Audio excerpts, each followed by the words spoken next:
What's up mga pedal?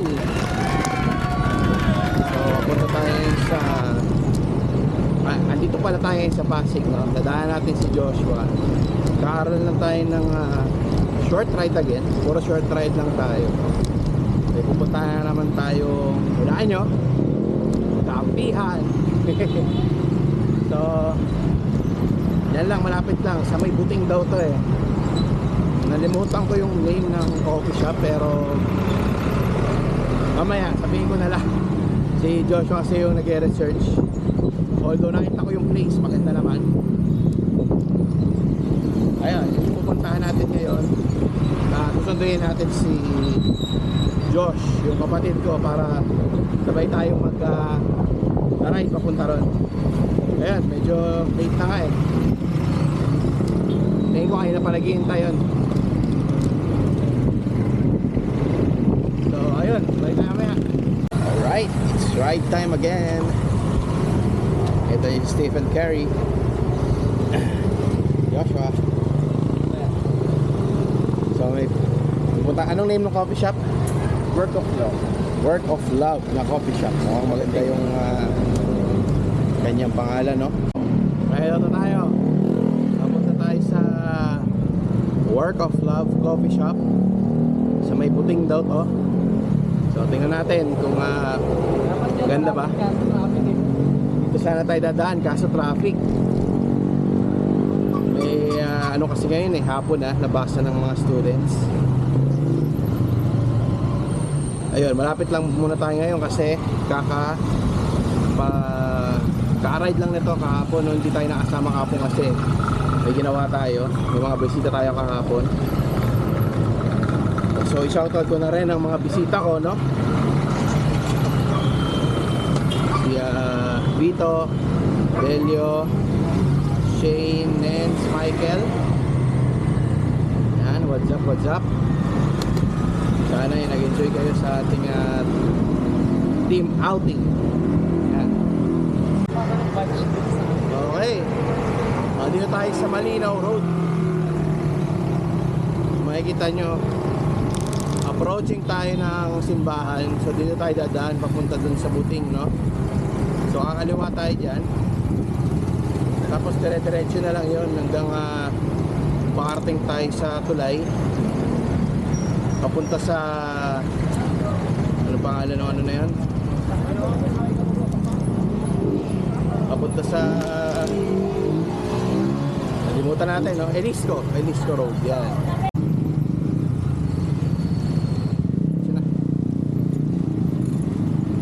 Hala ko magbibigay. Oops pala, oops.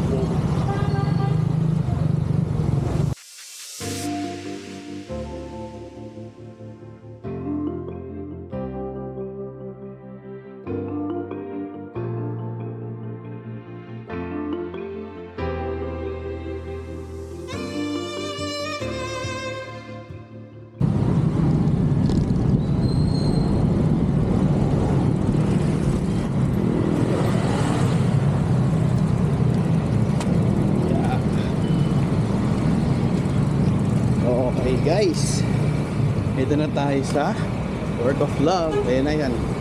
Ayan na siya. So malapit lang to sa Buting, no? Halong Elisco.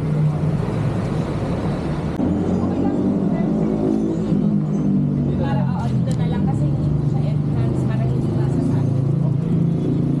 Okay. Tapos pwede yan. Thank you. Pagapin na lang. Wow, ang laki, 29. Yep.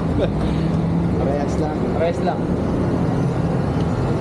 Okay guys, so ito nga pala yung Work of Love Cafe na located dito sa may Buting, no? Lapit sa Buting. So pag diniretso nyo yun na yung papuntang elevated U-turn. So katabi siya ng David Salon. So ayan siya, Work of Love. Pasok tayo.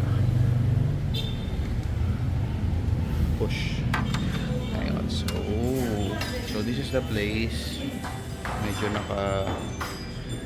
ayan, Japanese style sa ano tayo upo. Pero may mga platforms naman sila. And then here's the cashier, or pwede tayo mag-order dyan.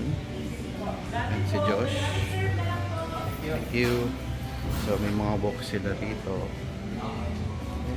Mga desserts nila. Oh, okay. Mukhang masarap yung cheesy ensaymada. Right here. And then 2 floors na nga pala sila. Ayun, meron pa sa taas.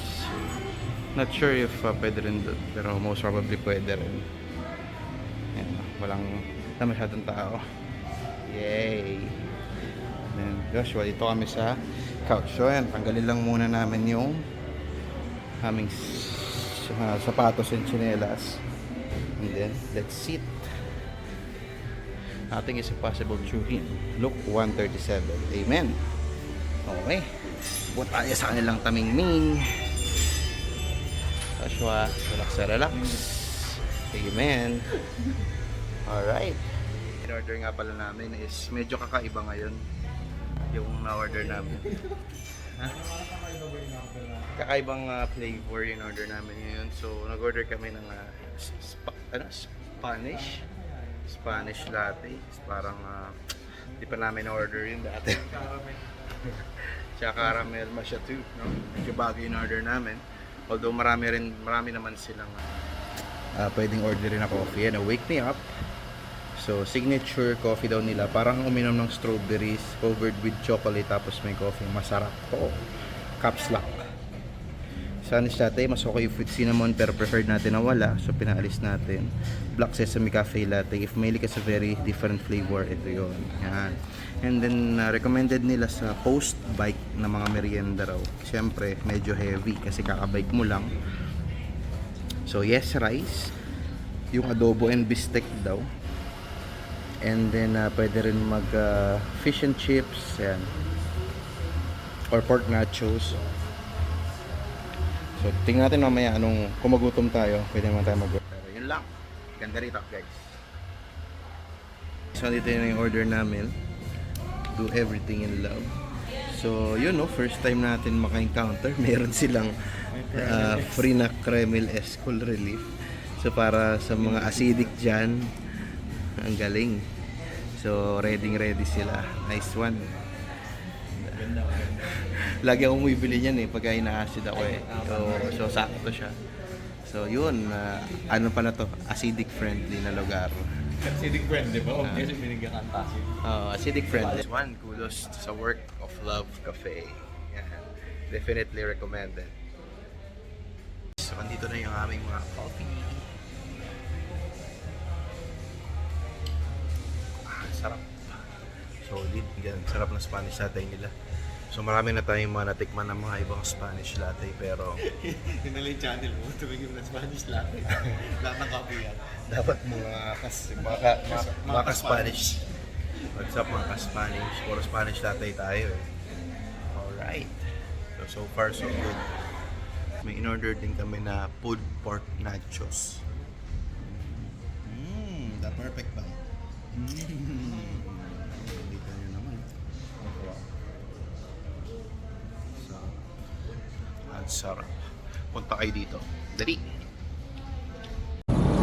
Okay guys, so ayun, nakaalis na tayo sa Work of Love Coffee, which is masasabi ko na solid siyang balikan, no? Ganda yung ambience, good food, good coffee. So yun, isang coffee shop na naman ng ating na-review at nagustuhan for today. Medyo kinabi na naman tayo, pero ayun, sulit naman. Babalik-balikan natin yan. Okay, so tapusin na natin yung vlog. Pauwi na rin tayo. Ride safe. Peace out.